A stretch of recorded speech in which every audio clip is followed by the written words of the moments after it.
Hola, buenos días, buenas tardes, o buenas noches, dependiendo en dónde se encuentren. Es un enorme gusto poder ser parte de este Diplomado Superior en Juventudes, Desigualdades, Culturas y Políticas y acompañar la clase referida a movilización social, Estado y Juventudes, en la que enfocamos nuestro análisis y nuestros ejercicios interpretativos en el marco de dos ciclos políticos claramente diferenciados, denominados postneoliberalismo y postprogresismo, pero adicionalmente en el marco de la pandemia o relacionados con el contexto pandémico. Mi nombre es René Undalara, soy sociólogo ecuatoriano.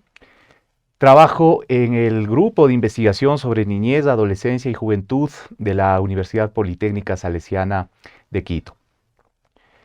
Bien, el enfoque que vamos a dar a este curso fundamentalmente tiene que ver con el gran campo, o se inscribe en el gran campo de la acción colectiva y movimientos sociales, y como iremos desarrollando a lo largo de esta explicación, que tiene como objetivo contribuir con algunos elementos, con algunas líneas analíticas, a partir de las cuales quienes participan en este seminario y en esta clase de modo más específico puedan contar con elementos suficientes como para emprender con las lecturas, como para trabajar las lecturas, dialogar con los textos planteados para este curso o propuestos para este curso, y que podamos desarrollar una interacción lo más fructífera posible en términos de comprender y explicar algunos de los elementos importantes en torno de la dinámica social en la cual, digamos, actores sociales a través de la acción colectiva se relacionan o interactúan con el Estado.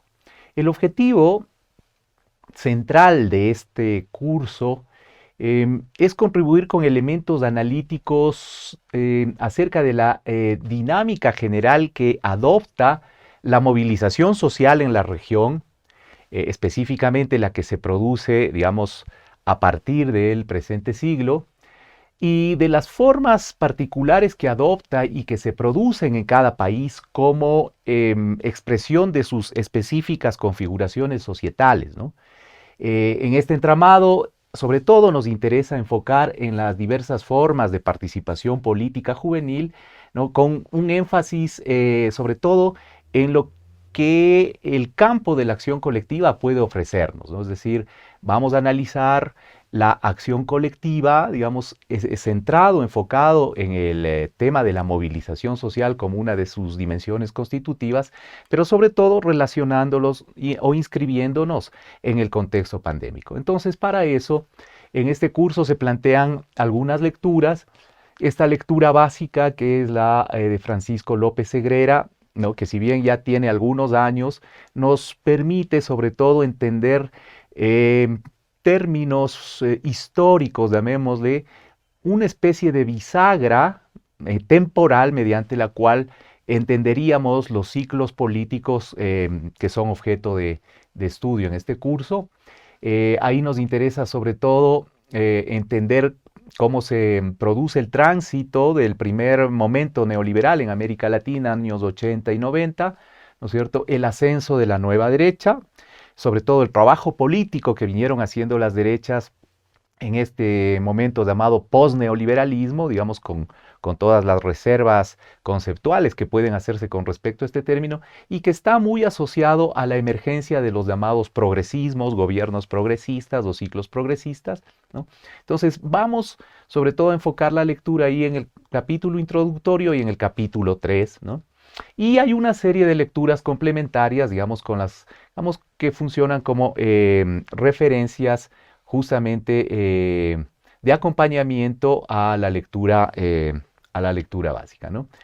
Eh, Nosotros planteamos esta triada, ¿no? Juventud, jóvenes, movilización y Estado, como una de las tríadas posibles que siempre se toman en cuenta como marco general de interacción, para relacionarlas con el Estado, ¿no? Aquí en este caso, digamos, esta es una de las tríadas que representa una de las formas posibles de interacción entre Estado y sociedad, ¿no? Es decir, el marco macroestructural, analítico, general, digamos, siempre se plantea entre Estado y sociedad, ¿no es cierto? Y en uno de esos dos ámbitos emergen instancias o actores. Me refiero que concretamente que en esta tríada, por ejemplo, podría estar perfectamente, no sé, movimientos feministas, movilización social y Estado, o podría estar empresarios, movilización y Estado, en fin, en este caso, acorde con el sentido y los objetivos del curso, nos interesa mirar esa relación entre, sobre todo, formas asociativas juveniles, en cualquiera de sus expresiones, pueden ser organizaciones, colectivos, colectivas, movimientos juveniles, ¿no es cierto?, que se movilizan, ¿no?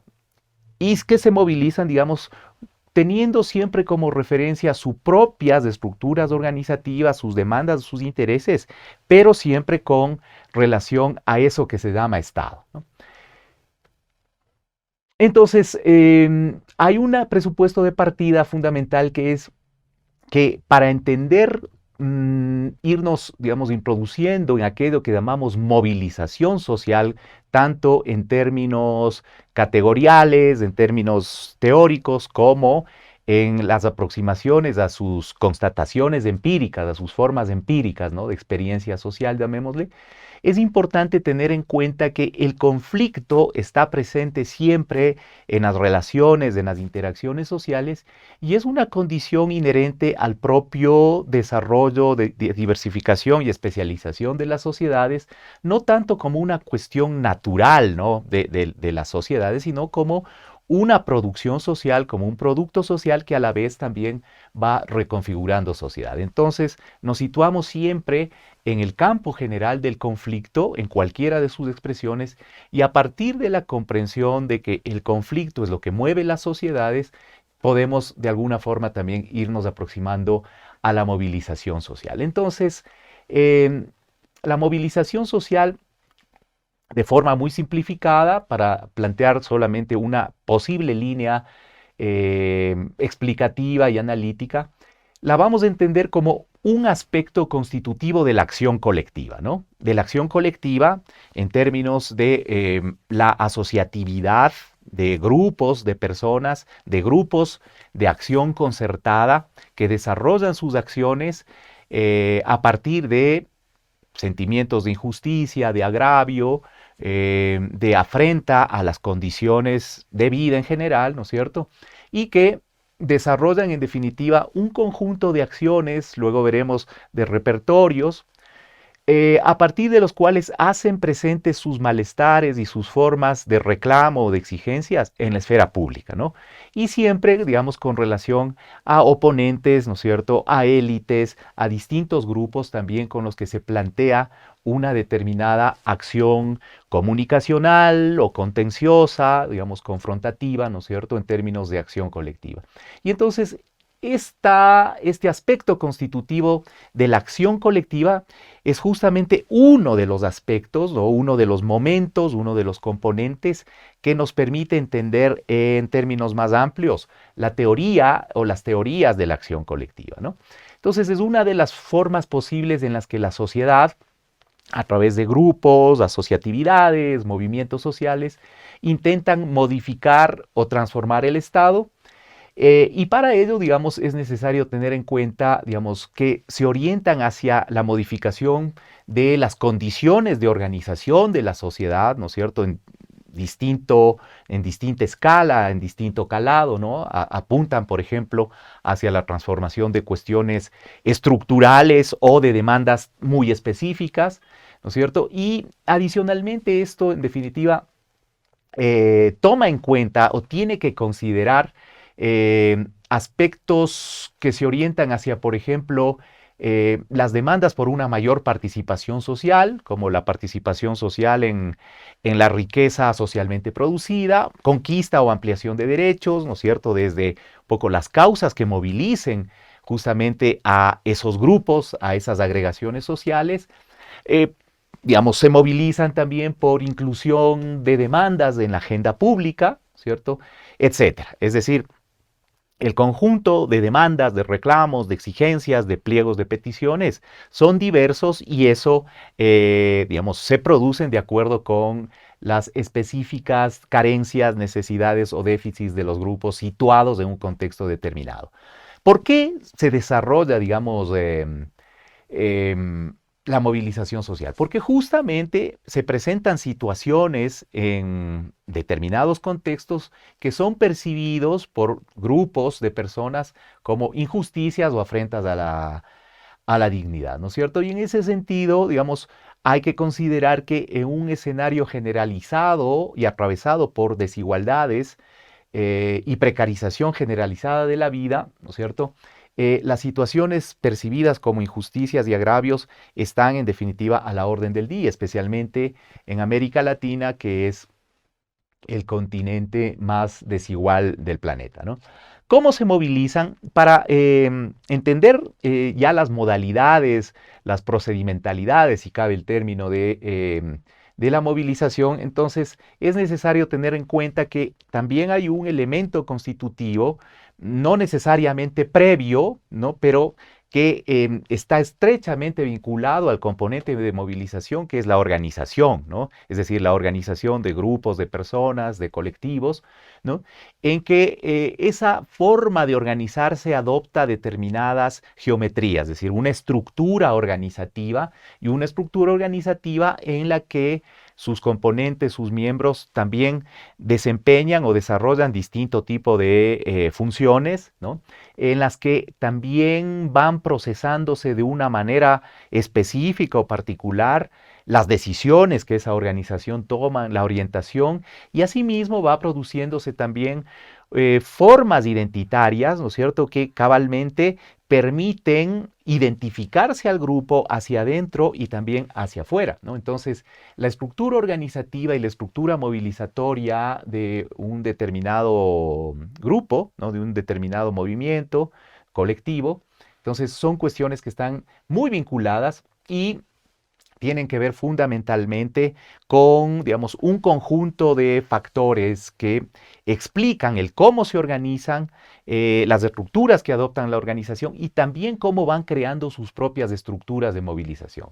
Nosotros vamos a enfocar en este curso, en esta sesión, hacia dos aspectos fundamentales que tienen que ver con enfoques teóricos, digamos, bastante utilizados y bastante discutidos también en la teoría de la acción colectiva y movimientos sociales, que tiene que ver, digo, con el enfoque de o la teoría de movilización de recursos, que en lo fundamental y de modo también bastante simplificado, hace referencia al conjunto de condiciones internas de una organización, es decir, qué tipo de recursos moviliza, utiliza un determinado colectivo en algunas dimensiones, no solo en la dimensión material o recursos como el dinero o el financiamiento, por ejemplo, que están considerados también en esta teoría, sino también recursos en cuanto a, digamos, conocimiento, recursos en cuanto a aspectos simbólicos que pueden utilizarse como parte de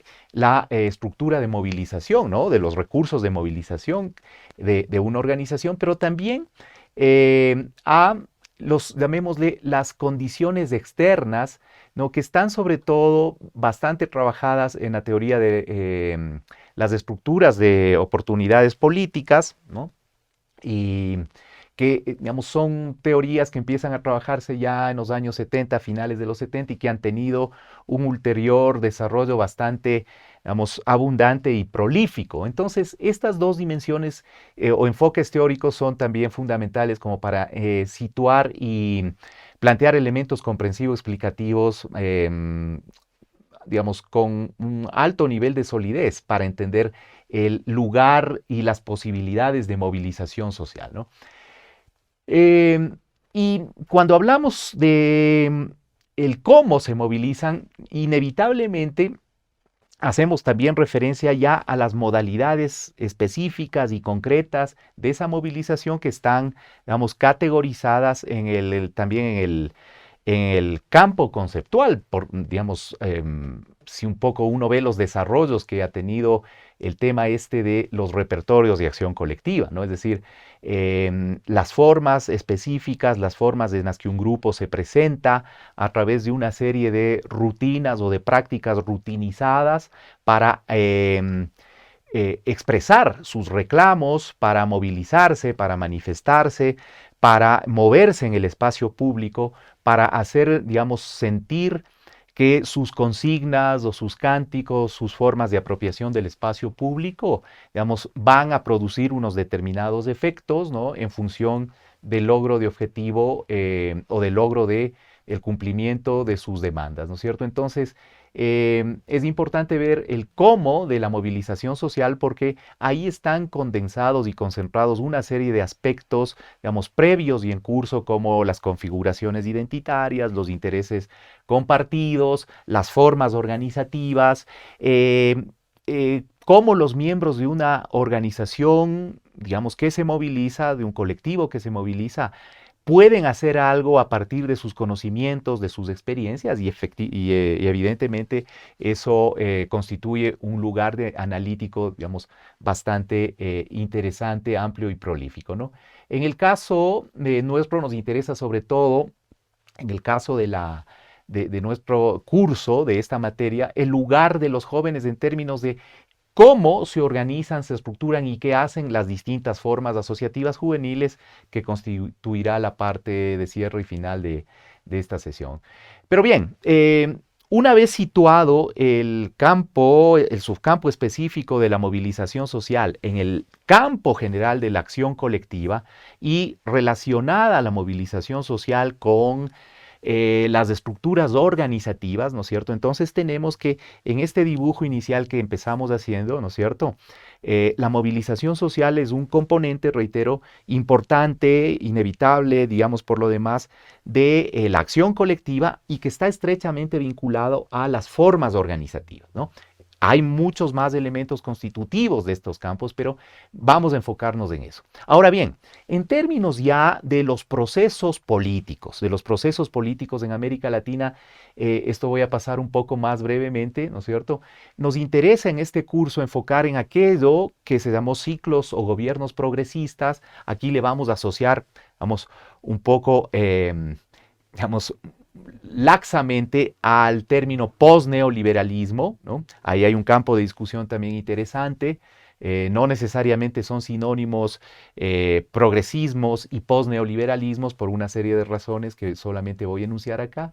Luego enfocaremos nuestro interés en eso del post-progresismo, ¿no es cierto? O, si quieren ustedes, la segunda ola neoliberal en América Latina y sobre todo la articulación con pandemia, ¿no? Porque, digamos, eso en términos más de un intento de historización del proceso. Entonces, el postneoliberalismo viene dado por un conjunto, en definitiva, de condiciones y procesos en los cuales hay que tener en cuenta algunos elementos como los modelos, sobre todo económicos y políticos, que se instauran en América Latina a partir de los años 80, especialmente hacia mediados de los años 80 y fundamentalmente en los años 90 del siglo pasado, en donde digamos, se produce unos cambios, unas morfologías, adoptan unas morfologías distintas los estados en América Latina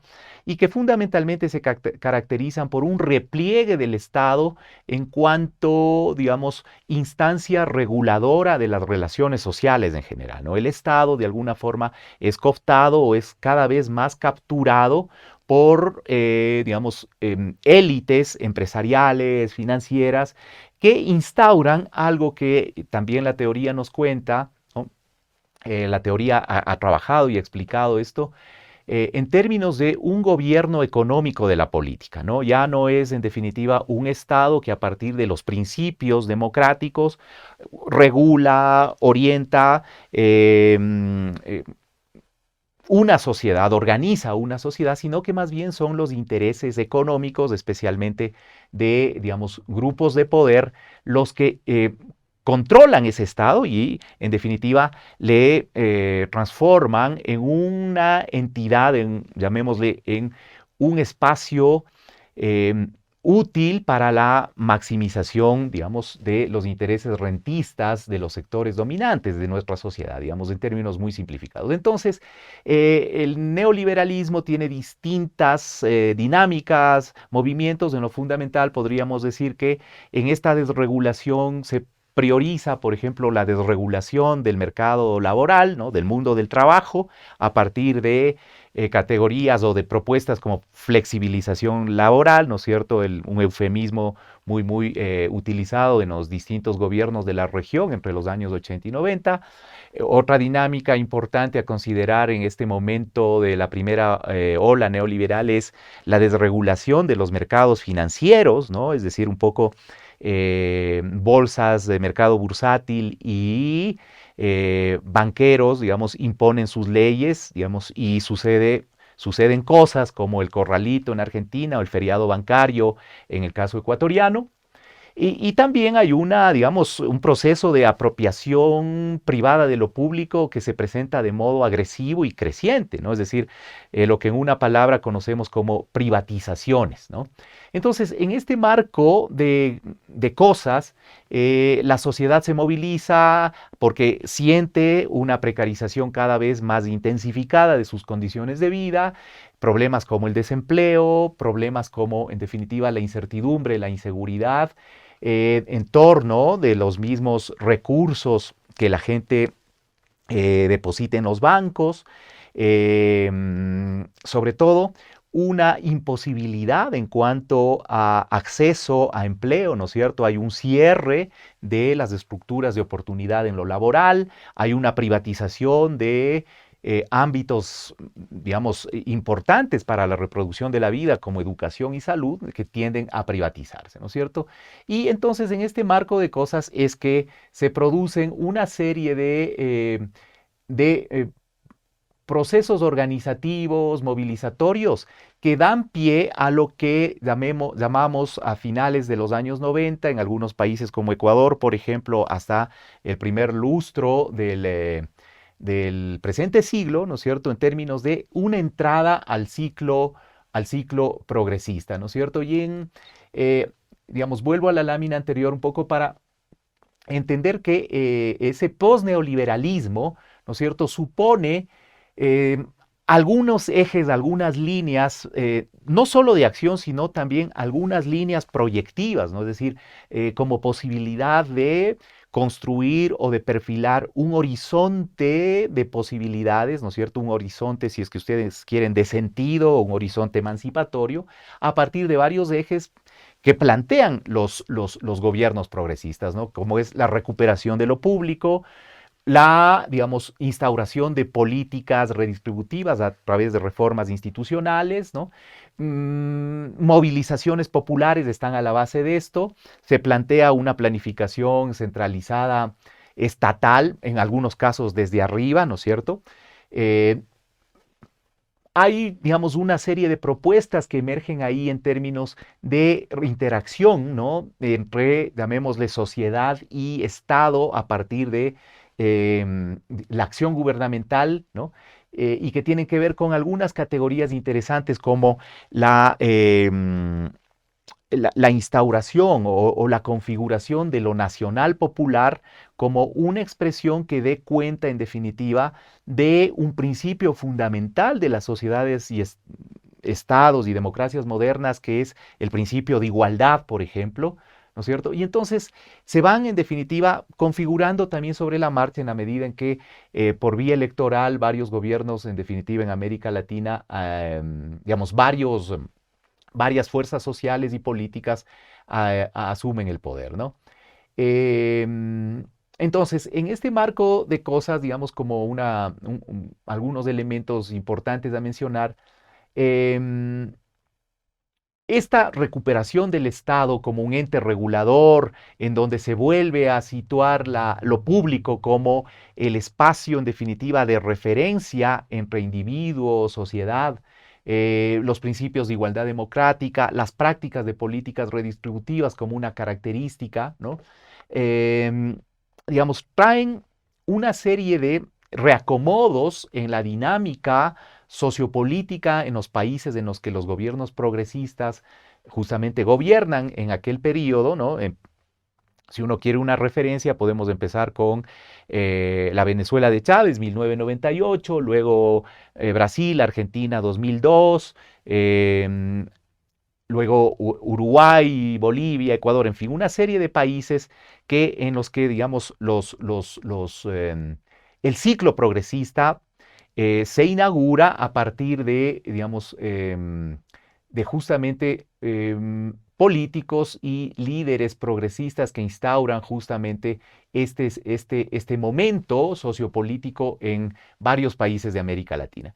Se intenta también de alguna forma plantear ya en la gestión gubernamental del ciclo progresista algunos intentos de una autonomía cada vez más fuerte, autonomía relativa del Estado con relación a, digamos, los mandatos, llamémosle imperiales por simplificar, es decir, un proceso de autonomía marcado, digamos, hacia afuera, es decir, en el ámbito ya de la geopolítica, pero también con relación a los llamados corporativismos, ¿no? Es decir, una autonomía del Estado con relación a ciertas prácticas corporativistas y clientelares al interior de cada país, ¿no es cierto? Y fundamentalmente, decía, estos procesos generan reacomodos al interior de los mapas sociopolíticos en cada país porque tiene un efecto, entre muchos otros, que es el que, sobre todo, élites económicas, empresariales y financieras se sienten de alguna forma desplazadas, se sienten, en definitiva, suspendidas en cuanto a sus privilegios históricos, ¿no? Y eso se expresa a través, digamos, de medidas y políticas muy concretas, por ejemplo, como las reformas tributarias que se proponen y se practican en los gobiernos progresistas. Esto no gusta para nada a las élites, digamos, a partir de las reformas tributarias, digamos, también el despliegue, ¿no?, de una serie de programas, de proyectos que tienen que ver con ampliación de derechos, especialmente de sectores populares, ampliación de derechos, se profundizan derechos, ¿no es cierto? Y estos procesos, digamos, de alguna forma generan conflicto, ¿no? Y generan conflicto no solo con las élites económicas y empresariales, sino también generan conflicto con, digamos, ciertos sectores de izquierda y en algunos países con ciertos sectores también que pugnan por el cambio y transformación social, pero que de alguna forma no se sienten acogidos en cuanto a sus demandas por los gobiernos progresistas. Y en este proceso, una cuestión importante que hay que decir en esta primera ola del ciclo progresista, se va produciendo desde el principio también una cuestión que veremos a continuación, que es un incesante y cotidiano trabajo político de las derechas, de las élites económicas de cada país, por ir erosionando, digamos, cada vez más, digamos, las ejecutorias que desarrollan estos gobiernos, ¿no? Nosotros, digamos, a un momento de crisis generalizada en América Latina por una serie de cosas, especialmente relacionado con los precios de los commodities. Esta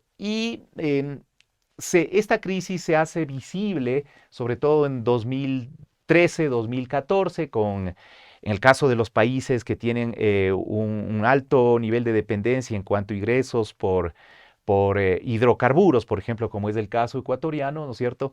La economía, esta es una economía de matriz primario exportadora, digamos, sufre ciertos reveses, entonces eso incide también en la inversión pública, ¿no es cierto? Concretamente en la inversión de política pública y todos esos asuntos, digamos, que dependen del contexto internacional, dependen también del trabajo político de las derechas, dependen de los conflictos y también dependen de cosas que pueden calificarse así también muy grosso modo como errores propios de los gobiernos progresistas, conducen a hablar de una fatiga de este ciclo y en algunos casos, digamos, en los que se aventuran o se anticipan, a mi modo de ver un poco sin mayor cautela, se habla de fin de ciclo, ¿no? Y vamos a ver si eso en realidad, por eso está entre signos de interrogación, si se trató de un fin de ciclo o más bien del final de gobiernos progresistas, ¿no?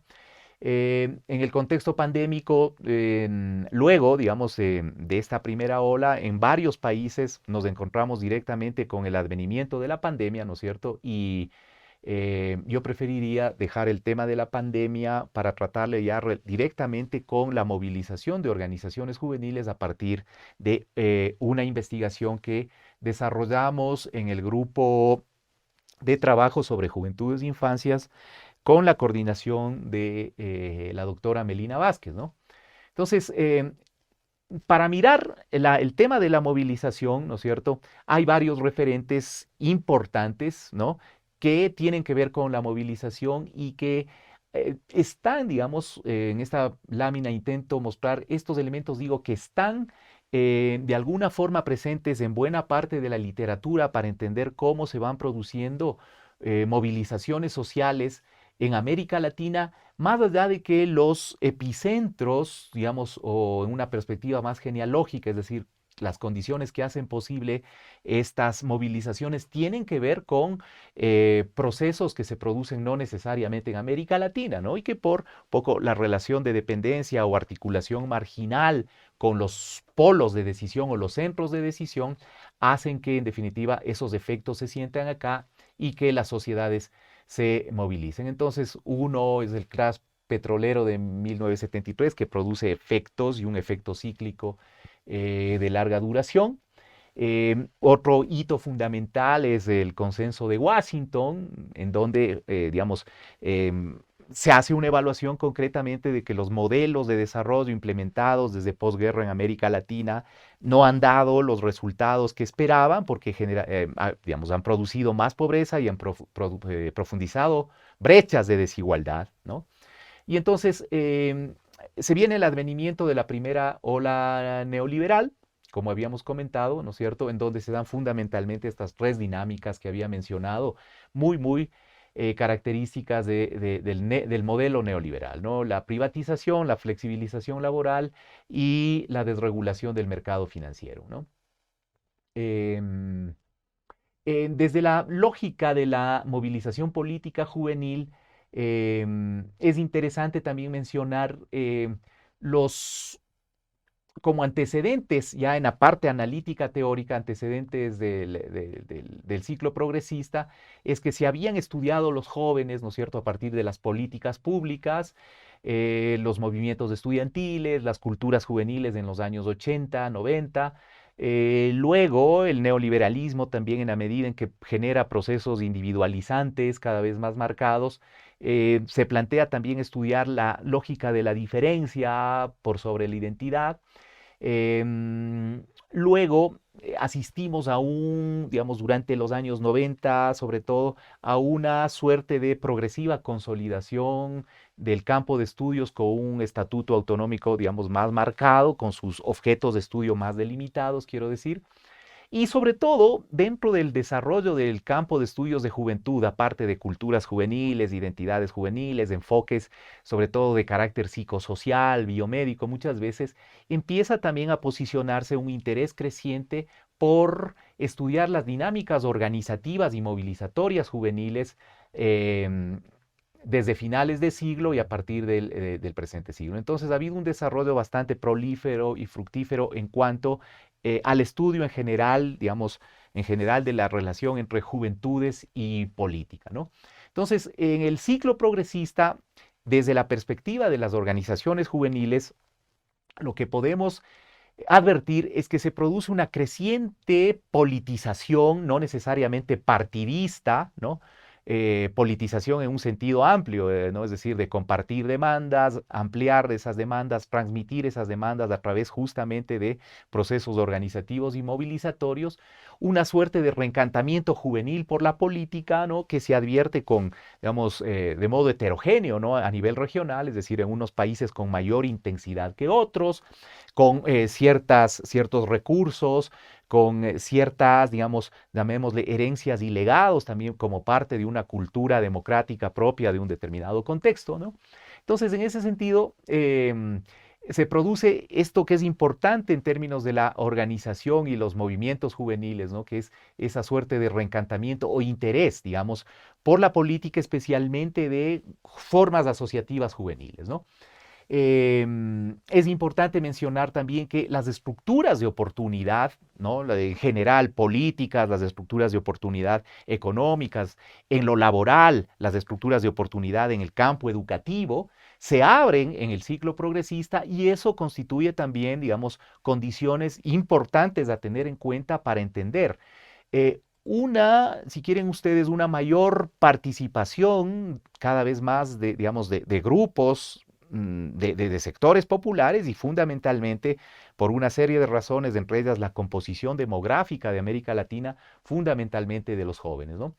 Em, Sin embargo, es importante tener en cuenta algo que eventualmente suele suceder cuando los movimientos sociales, los grupos, en definitiva, em, grupos de interés, movimientos sociales, es decir, una serie de formas asociativas, ¿no es cierto?, pasan de una orilla a otra. ¿A qué me refiero? Es decir, pasan del campo de la contestación social al campo de acción ya en el Estado, ¿no? Y eso es lo que sucedió, digamos, con grupos y organizaciones juveniles, no solo juveniles, pero también juveniles, ¿no? Grupos de jóvenes que en un momento dado, al final del ciclo neoliberal, ¿no es cierto?, se encontraban activando, militando en acciones contenciosas, ¿no es cierto? Y a partir de procesos políticos institucionales, ¿no? Es decir, participación convencional, a partir de elecciones concretamente, de procesos a boca de urna, ¿no es cierto? Se encuentran en un momento dado ya no en el campo de la movilización, o no solo en el campo de la movilización, de la política de la calle, sino que se encuentran ya en el campo de la política institucional, ¿no es cierto? Eso es interesante como un fenómeno que ha sucedido y que, digamos, las militancias, especialmente progresistas, militancias de izquierda, han experimentado también en estos procesos. Entonces, eso es importante tener en cuenta porque se genera la necesidad de pensar estas realidades con nuevas categorías, ¿no? Melina Vázquez propone la categoría de militancias oficialistas, justamente, ¿no es cierto? Que es una de las formas de entender la gestión militante desde el lado del Estado, ¿no? Y también con ello se produce una diversificación de las militancias en cuanto a sus causas y a sus modalidades, ¿no? En todo caso, esto es un tema también importante, menciono porque podría ser objeto de trabajo también en los ensayos o en las reflexiones, análisis que se planteen en este curso, ¿no?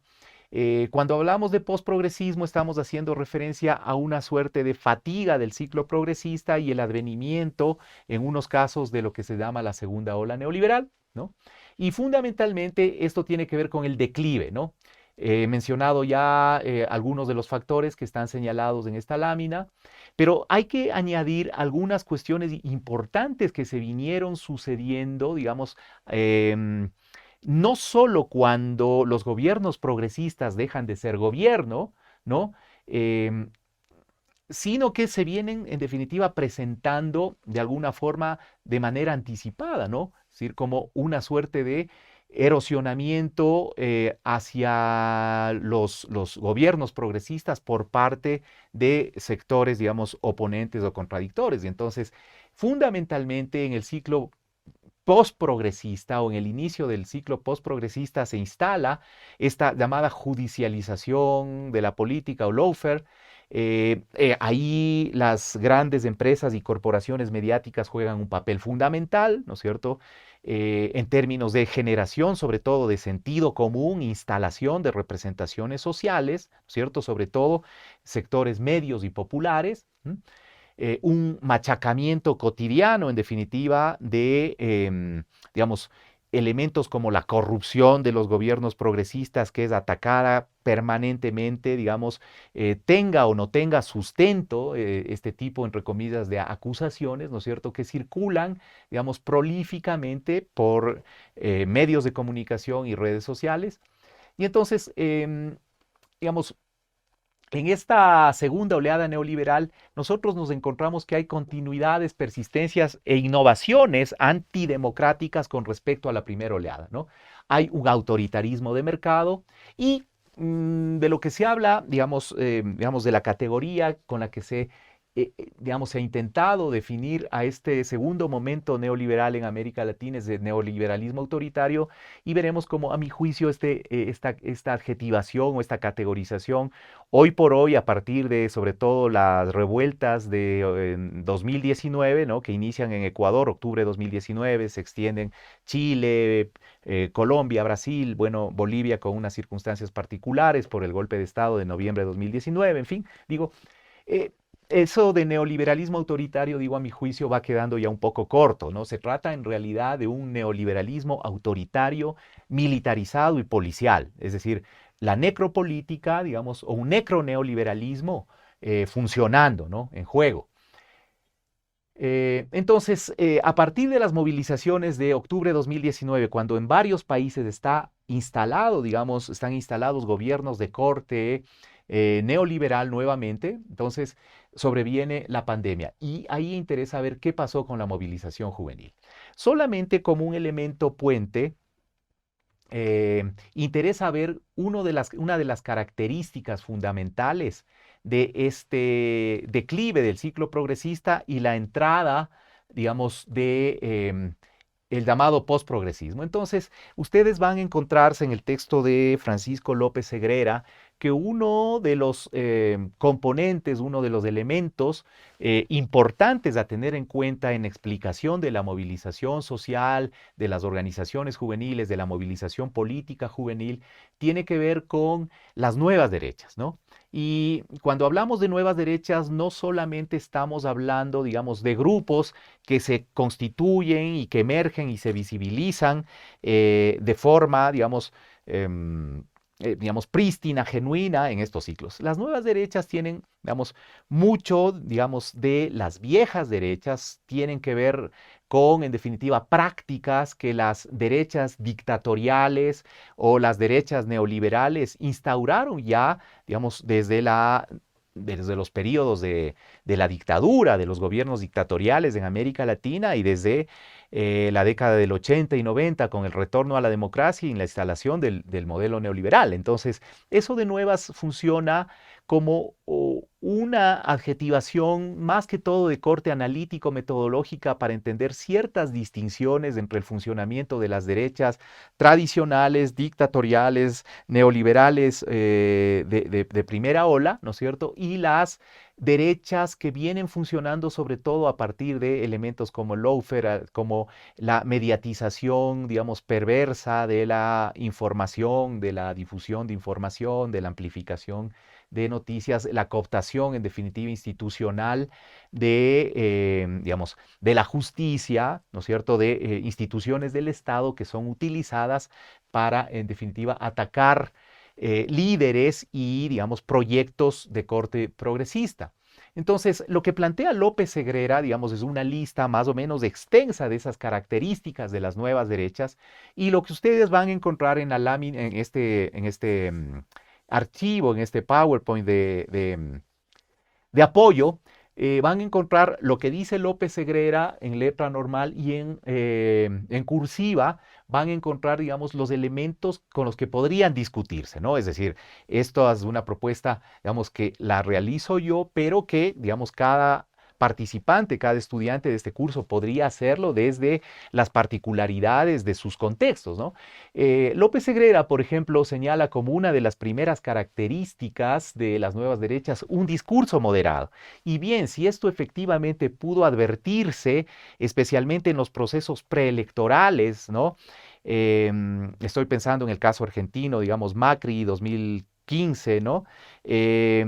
O el propio Guillermo Lasso en el caso ecuatoriano 2021, ese discurso moderado funciona sobre todo en ciertos momentos, digamos, sobre todo relacionados con fases preelectorales, electorales, de discurso moderado en términos de quitar una supuesta agresividad política atribuida a los gobiernos progresistas. Entonces, digo, eso de discurso moderado sí, pero Habría que mirar las particularidades por país y sobre todo qué ha venido sucediendo con estas nuevas derechas o derechas, llamémosle, radicalizadas, ¿no?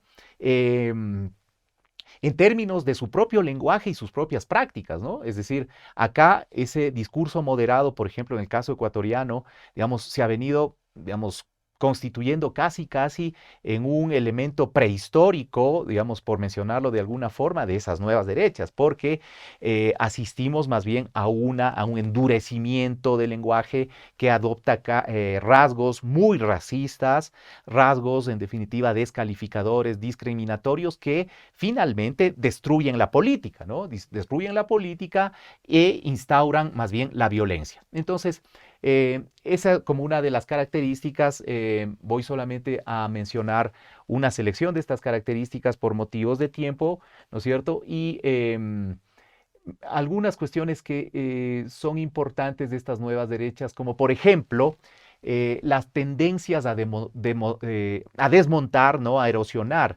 propuestas de integración regional que estaban planteadas de modo bastante interesante en términos de creación de bloques económicos, de bloques financieros, de bloques de consumidores en América Latina, como fueron varias de las propuestas truncadas de UNASUR, por ejemplo, en cuanto al gran banco, ¿no es cierto?, al banco de UNASUR, que, digamos, las estimaciones que se hacían, digamos, hacia finales de la primera década de este siglo es que habría sido un banco que habría tenido alrededor de 600 millones de clientes, digamos, no es cosa menor, digamos, en términos de constitución de un bloque económico financiero de la región, digamos, y con una determinada orientación en cuanto a igualdad democrática, ampliación de derechos, ¿no?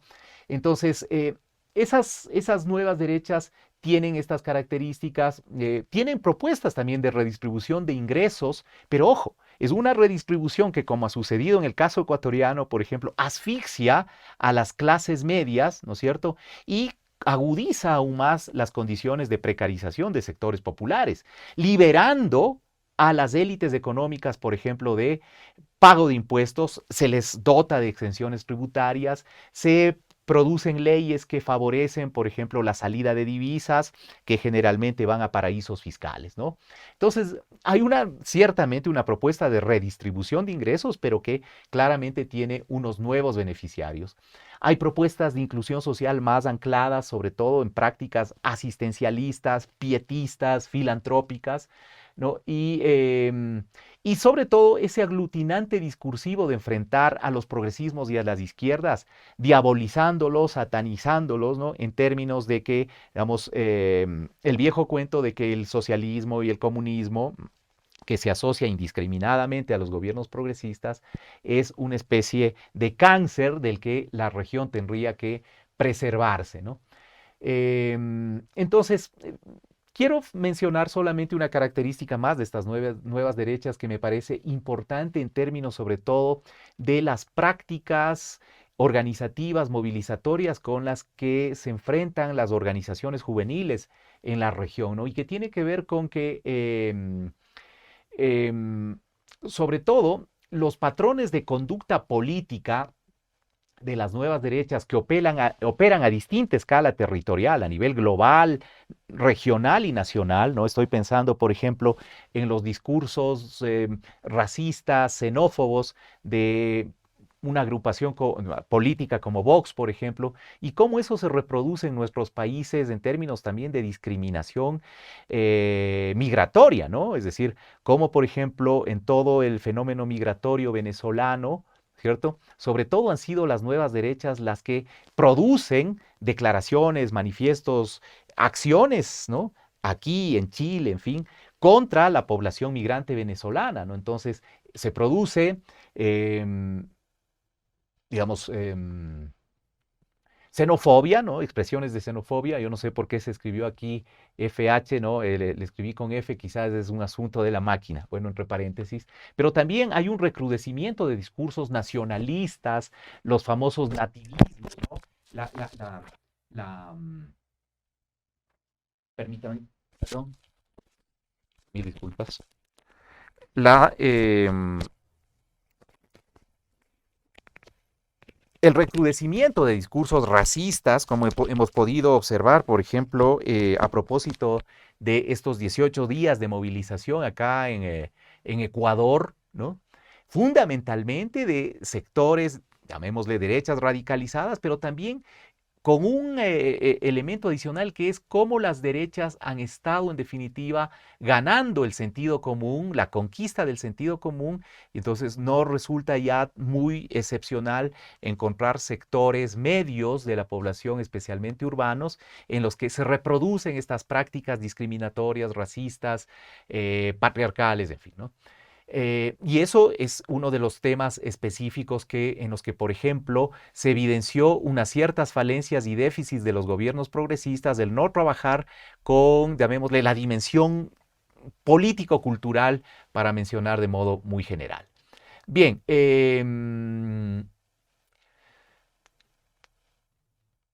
como ha sucedido en varios gobiernos post-progresistas, siempre el discurso, ese discurso moderado, se plantea sobre todo en un nivel, digamos, de discursividad retórica, ¿no?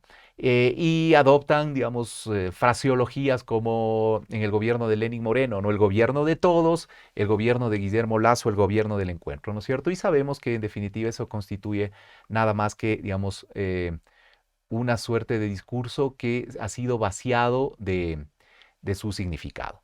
Bien, y en esta recta final, en estos 5 o 7 minutos finales, yo quisiera compartir una selección digamos, de datos, de informaciones a partir de las cuales se propone, digamos, un desarrollo analítico, explicativo de las organizaciones juveniles, de movimientos, organizaciones juveniles, agregaciones juveniles, y su movilización social en la pandemia. Para ello, digamos, mencionar dos aspectos clave. Esta información se produjo en la investigación Acciones Colectivas Juveniles en Pandemia, donde se intentó estudiar sobre todo, se estudió de hecho a partir de una encuesta, de una boleta de encuesta, se estudió las organizaciones, el tipo de organizaciones, cuáles fueron los cambios que experimentaron las organizaciones juveniles en 7 países, ¿no? 6 latinoamericanos más España, cómo se organizaron, ¿no es cierto? ¿Qué tipo de recursos utilizaron? Y sobre todo, ¿qué relaciones mantuvieron con relación, digamos, al Estado, a las instancias gubernamentales? ¿Qué percepciones tuvieron de la política y la democracia en esos momentos, en el momento, digamos, de la pandemia, en un momento fuerte de la pandemia, ¿cierto? Que era el primer año de la pandemia, ¿no? Y sobre todo, ¿por qué esta selección de datos? Porque se inscriben en la teoría de las movilizaciones, de la movilización social, en el enfoque de la movilización.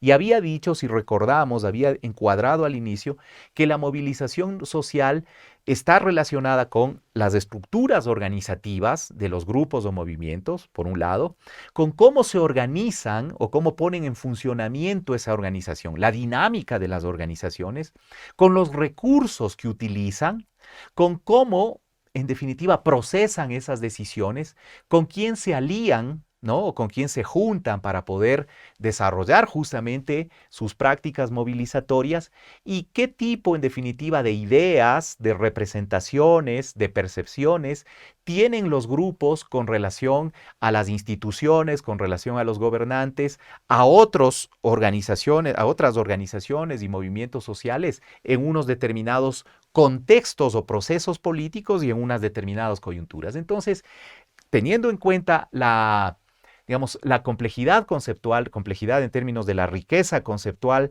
que comporta este asunto de las movilizaciones sociales, ¿no es cierto? Y fundamentalmente el tema de cómo específica, terrenal y concretamente se movilizan, es decir, sus repertorios. Entonces, presento una selección muy acotada la movilización social. La primera cuestión es que hay que decir que se trabajó en estos 7 países con un total de 165 organizaciones. En cada uno de los países se planteó la participación de 21, al menos 21 organizaciones juveniles y organizaciones juveniles, digamos, previamente clasificadas en una tipología de organizaciones políticas, organizaciones sociocomunitarias, organizaciones estudiantiles, géneros y feminismos, organizaciones rurales indígenas, disidencias, ¿no? Entre las principales, digamos, ¿no? Entonces, esta tipología además fue clasificada por una autodefinición ideológica, ¿no? Izquierda, centro, derecha, con lo cual, digamos, teníamos los marcadores analíticos o los ejes que nos permitían organizar la información y, por supuesto, digamos, analizarla, perdón. Entonces, ¿qué tenemos acá? Que en los cambios que generan en las organizaciones juveniles, los cambios que produce la pandemia, tenemos que el 90% de las organizaciones vivió cambios en su interior. Eso significa que se modifican las formas de relacionarse, muchas veces las vocerías, las jefaturas, las representaciones, digamos, poco al interior de las organizaciones se modifican también la forma de tomar decisiones, ¿no? Les lleva mucho más tiempo en algunas organizaciones tomar decisiones por su carácter deliberativo, pero en otras organizaciones las formas de tomar esas decisiones se aceleran porque así lo impone la pandemia, ¿no? Pero sobre todo un cambio fundamental, que es cómo muchas de las organizaciones juveniles cambian sus objetos, sus marcos de acción, ¿no? Y en definitiva, sus propias acciones para dedicar y priorizar fundamentalmente estas acciones hacia tareas de cuidado, hacia tareas en definitiva de solidaridad, en razón de que así lo imponía la pandemia, ¿no? Es decir, hay grupos de gente en las ciudades, en las periferias sobre todo, que requieren atención, que no son atendidas, no han sido atendidas históricamente por el Estado y que en el contexto pandémico, digamos, las organizaciones deciden su actuación, sobre todo en términos de cuidados, de solidaridad hacia grupos menos protegidos de la sociedad. La resolución de conflictos se flexibiliza. Y bueno, en suma, el 22% de las organizaciones que viven cambios reconoce que ha habido mayores tensiones en el grupo, ¿no? Y esto es importante, esto es una quinta parte de las organizaciones que participaron en este estudio, reconocen que en esos cambios, ¿no es cierto?, de las organizaciones que tienen cambios, que son el 90%, la mayoría, ¿no?, reconocen esa quinta parte, reconoce que ha habido mayores tensiones. Pero esto es preciso mencionar con relación a un dato importante que son las organizaciones de carácter político, ¿sí?, las que sienten en definitiva que hay mayores tensiones, ¿no? Y eso también es un elemento interesante para producir hipótesis, plantear hipótesis, formular hipótesis con algún nivel de sustentación que tiene que ver sobre todo con que las organizaciones políticas por su propia naturaleza deliberativa, por su propia naturaleza en definitiva de debate, discusión, tienden a concentrar este tipo de tensiones, ¿no?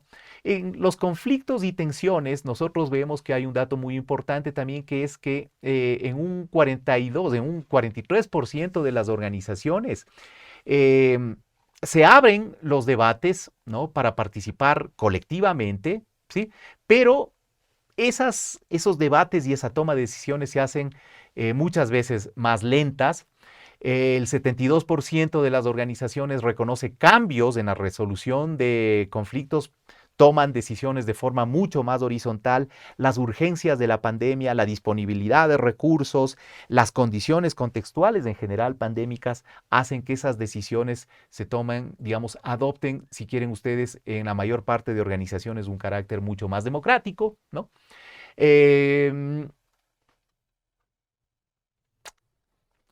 En cuanto a las tensiones, digamos, según tipo de organización, noten ustedes que la ampliación de debates caracteriza el trabajo dentro de las organizaciones, sobre todo socios territoriales y feministas durante la pandemia, digamos, en términos de ampliación del debate, ¿no? Una cierta, digamos, expansión, ampliación digamos, democrática del debate, pero en las organizaciones políticas, digamos, estas decisiones suelen concentrarse en los dirigentes, ¿no? Esto es un dato también que de alguna forma puede ser analizado bajo la lógica de persistencias y continuidades, ¿no? Es decir, en los ámbitos políticos, ¿no?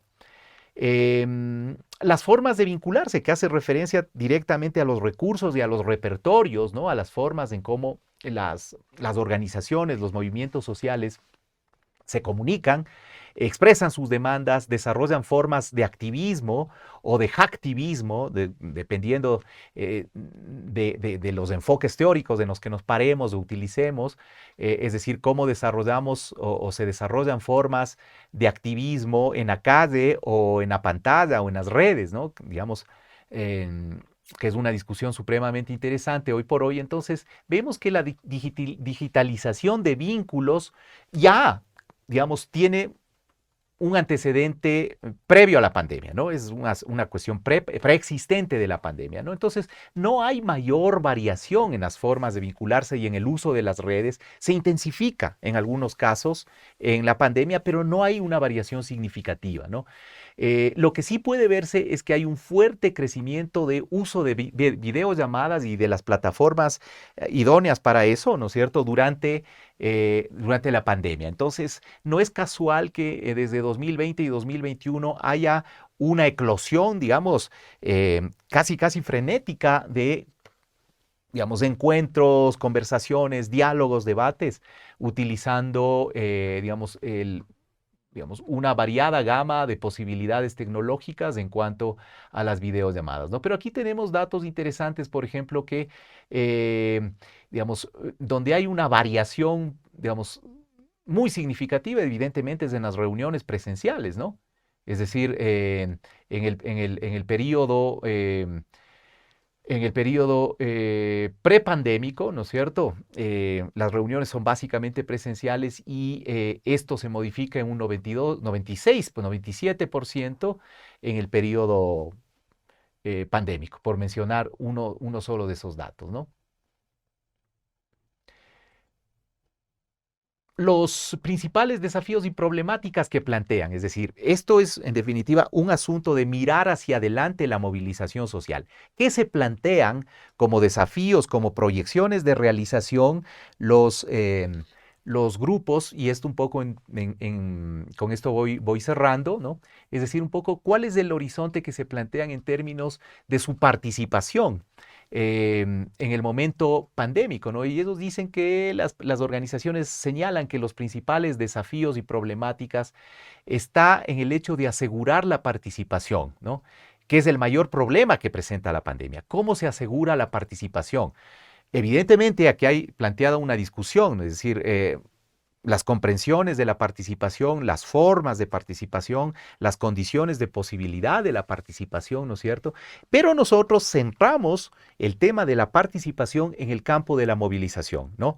Es decir, cómo los miembros, los integrantes, militantes de una organización, en definitiva, aseguran esa participación tanto, llamémoslo, en el dominio de sus dinámicas internas, ¿no? Es decir, en cuanto a la posibilidad de movilizar sus recursos, ¿no?, interno, y cómo se movilizan también frente a estructuras de oportunidad que generalmente producen, digamos, las coyunturas políticas, las instancias políticas, los gobiernos, las instituciones, ¿no es cierto?, en términos de generación de espacios en los que se presentan ventanas de oportunidad, condiciones de oportunidad para poder intervenir, para poder posicionar sus demandas, plantear agendas o entrar en la producción de estos espacios llamados espacios de encuentro o de intermediación socioestatal o interfaces socioestatales, ¿no?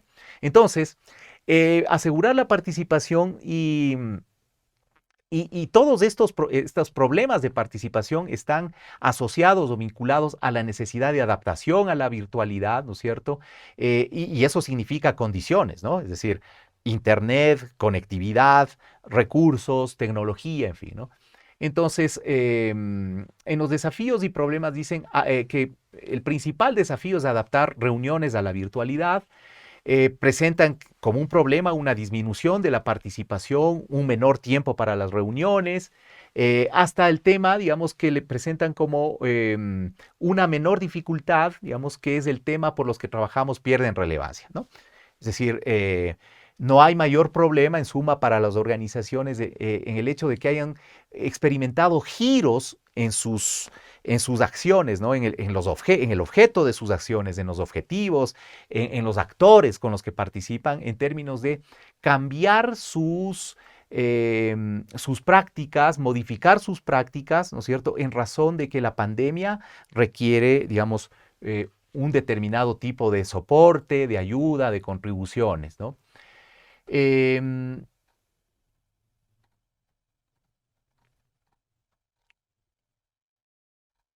Quisiera mencionar nada más en términos sobre todo de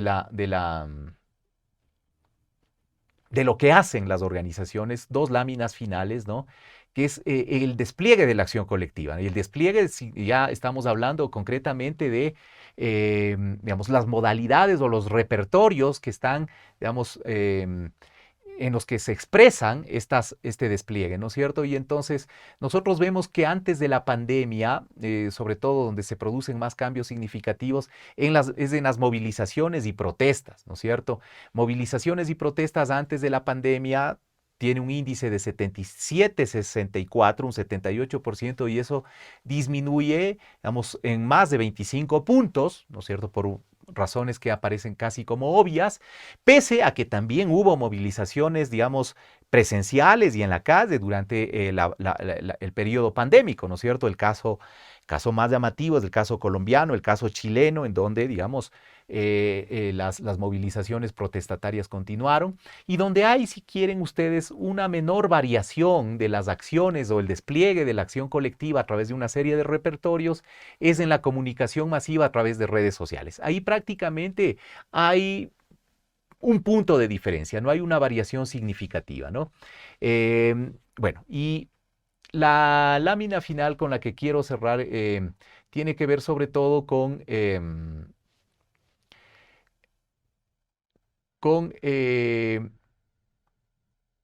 las nuevas acciones de protesta, ¿no? La acción colectiva, sobre todo considerando que en el marco de los gobiernos neoliberales de nuevo cuño, es decir, los llamados gobiernos, digamos, de neoliberalismo o de modelo neoliberal autoritario, a los que, digamos, de alguna forma habría que claramente ir configurando nuevas conceptualizaciones, aproximaciones, en términos de que ese modelo autoritario desdemocratizador de los gobiernos neoliberales de primera ola, perdón, de los 80 y 90, ¿no es cierto? Esa desdemocratización venía dada por este asunto de imposición creciente de lo privado, ¿no es cierto?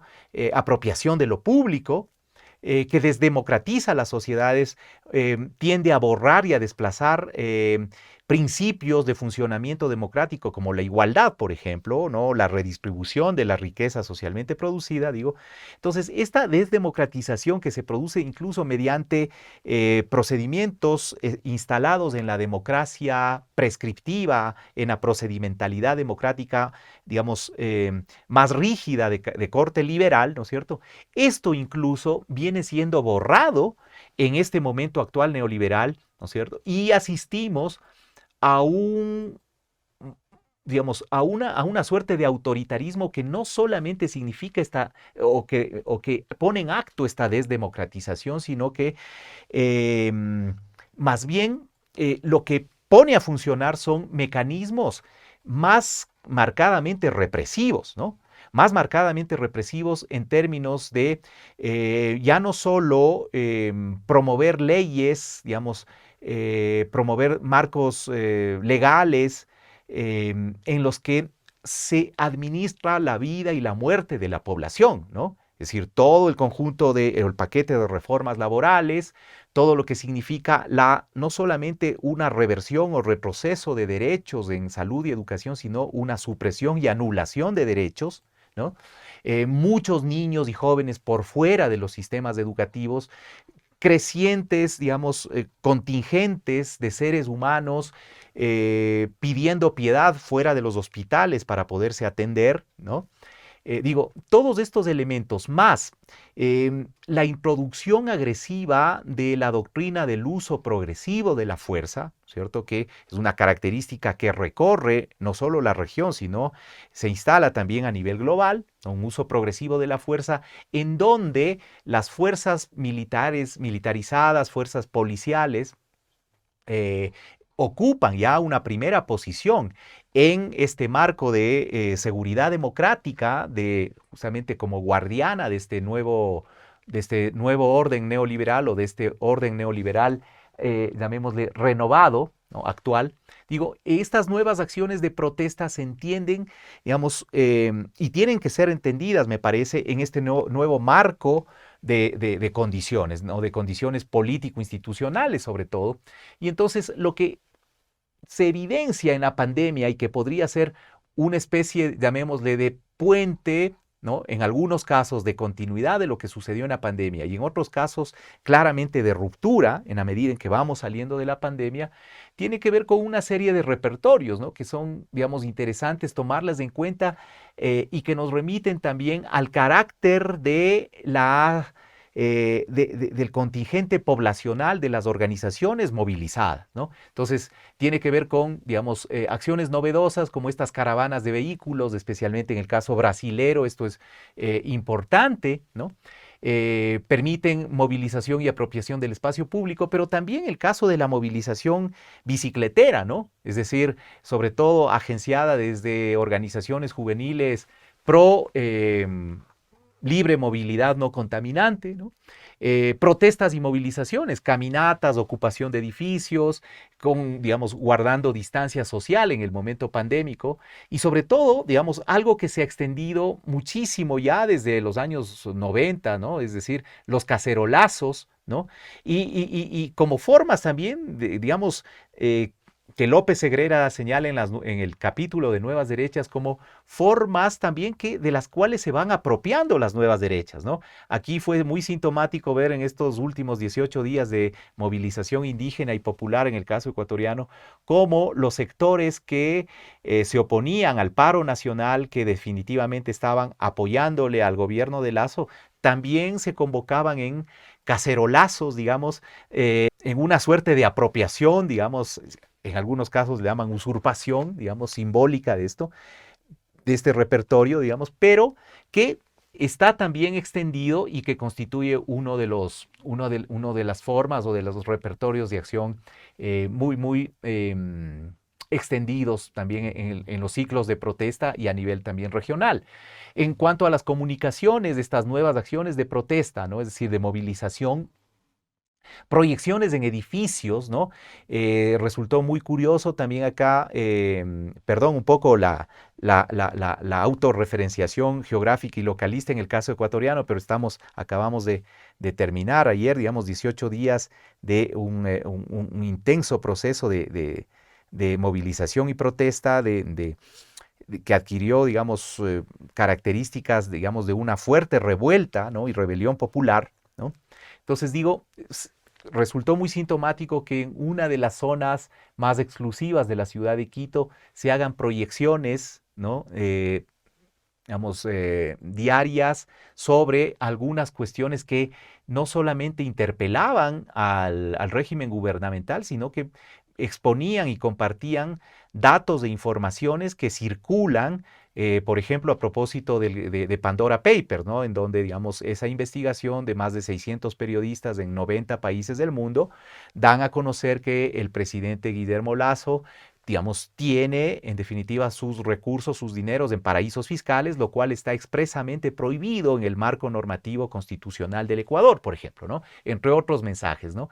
Utilización de megáfonos y, en fin, una serie de actividades artísticas que también se vuelven cada vez más prolíficas y que dan mucho elemento de renovación e innovación en el campo de repertorios de acción, ¿no? Sobre todo en cuanto a recuperación de ciertos elementos de carácter ancestral, ¿no? Que hemos podido observar claramente en cuanto a danzas, a cánticos, adaptaciones, digamos, que se hace en términos siempre de una interpelación al poder oficial y, en definitiva, a contrincantes adversarios en la contienda política. Y, evidentemente, acciones virtuales, ¿no? Es decir, hay que mencionar ahí, digamos, el tema digamos, de la circulación de memes, una suerte de, digamos, fusiones entre distintos soportes, distintas maneras de, digamos, de expresar a través de él, en general, digamos, el espacio de lo virtual,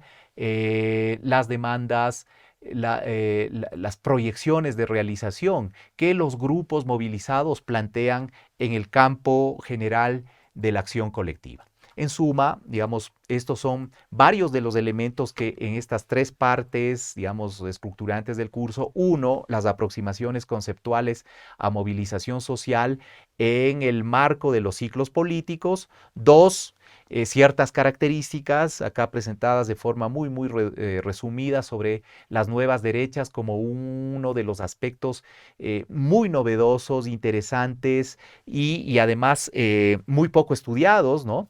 En cuanto a los procesos movilizatorios, ¿no? Sobre todo en el marco de la acción colectiva confrontacional o contenciosa. Y un tercer elemento que he podido compartir es el de la acción colectiva juvenil, ¿no es cierto?, a partir de la investigación que he mencionado, realizada en 7 países y sobre todo datos, una selección, digamos, también muy resumida de datos e informaciones acerca de los elementos constitutivos de la movilización juvenil en el contexto pandémico. Les agradezco mucho por su atención y espero que esta inicial contribución pueda servir efectivamente como para primero afrontar las lecturas y encontrarnos en los espacios de diálogo, debate a través de los foros o del foro que esté planteado para el desarrollo de esta sesión. Muchas gracias y hasta pronto.